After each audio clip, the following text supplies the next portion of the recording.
So hi guys, for today's video we're gonna learn about how to set up automated follow-up sequences using Zapify.io workflows.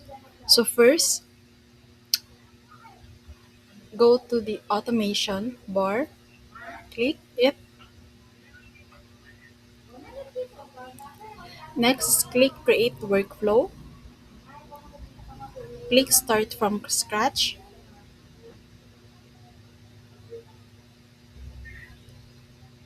So to set up automated follow-up sequences in Zapify.io, so after creating a new workflow, we have to set the trigger to something like lead form submitted.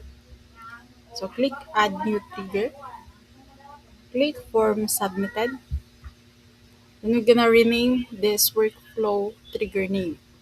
So we're gonna add lead to make it lead form submitted.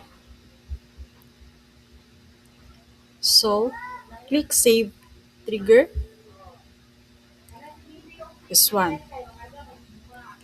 So once the trigger is in place, add send SMS action.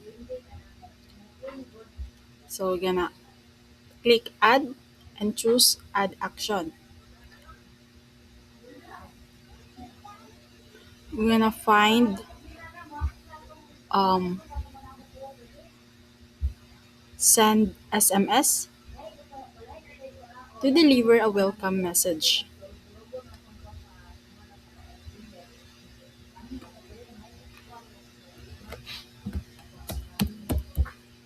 For example, waiting one day.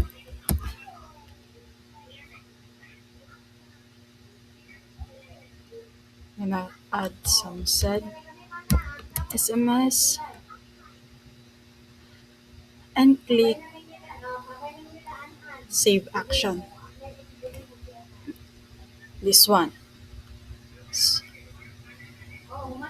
Next is we have to insert a wait step such as waiting one day, then add a send email.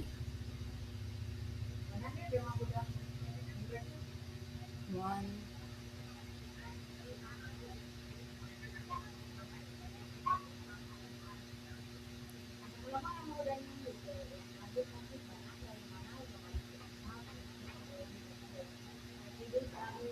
Step.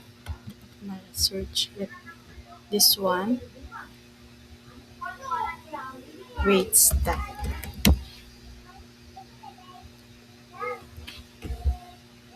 Gonna choose one, and gonna choose the. Then click save actions.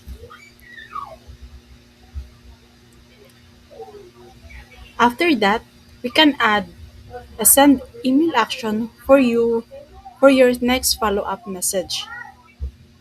So you're gonna add action, like send email. Gonna find send email, this one.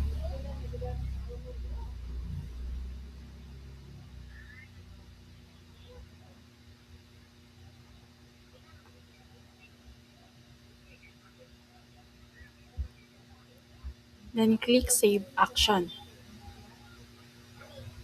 Okay, gonna put some subject, send email, then click save action. This one. So you guys, you can continue building your sequence by alternating wait step, this one, with SMS or email. So while alternating wait step with SMS or email, so you can create a multi-day follow-up flow. So this process allows you to stay consistent with your communication, nurture leads over time, and increase your chances of converting them into client without manual effort.